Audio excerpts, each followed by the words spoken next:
سي عبد الله، سي مرحبا معتصم. بك.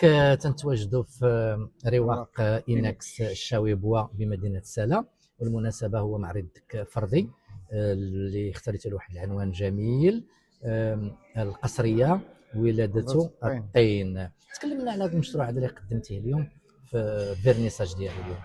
تنشكرك السي معتصم على هذه الالتفاته وعلى الدعم ديالك للفنانين اعلاميا، المواكبه ديالهم وحضورك في التظاهرات الثقافيه.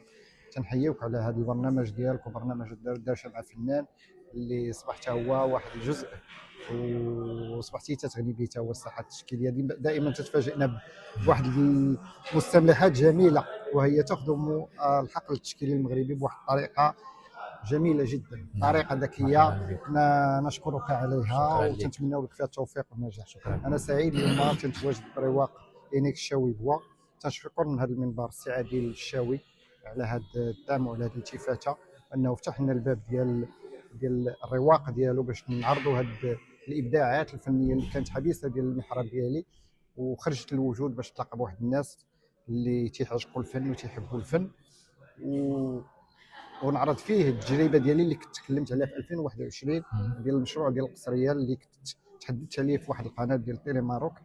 كنت قلت بانني غادي يكون عندي واحد المشروع فني تنشتغل عليه، واليوم تيلقى النور وتيلقى تيلقى واحد الفرصه تيتحقق الحلم في واحد الرواق اللي تبارك الله في مستوى عالي اللي تنفتخروا به. وان ماذا بينا يكونوا اروقه بحال من هاد القيمه. في كل مدينه يكون عندنا رواق، قيمه مضافه لمدينه سلا، قيمه مضافه لمدينه سلا وقيمه مضافه للساحه التشكيليه. اننا نلقاو رواق بهذا المستوى ونلقاو واحد الناس واحد الطاقم اللي تيعشق الفن ويقدم يد المساعده للفنانين التشكيليين ويبرز ويخرج المنتوجات ديالهم الفنيه للوجود. تنشكروا السي عادل الشاوي وتنشكروا السي نجيب متول وكل الطاقم اللي اشتغل وخرج هذا المعرض والتوقيع ديال الكتاب ديالك في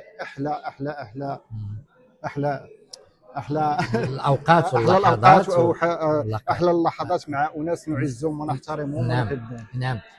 مشروعك هو اشتغلتي عليه سنوات وتوج بهذا العرض ديال اليوم. كيفاش كان التجاوب نتاع الحضور اللي كان متنوع؟ هناك اعلاميين وكنا فنانين تشكيليين وهناك كذلك نقاد جماليون. كيفاش تجاوبوا مع هذا المعرض ديالك اللي هو القصريه؟ ولقى واحد الاعجاب وواحد القبول من تقريبا جل الحضور، انهم انبهروا بالاعمال وشافوا فيها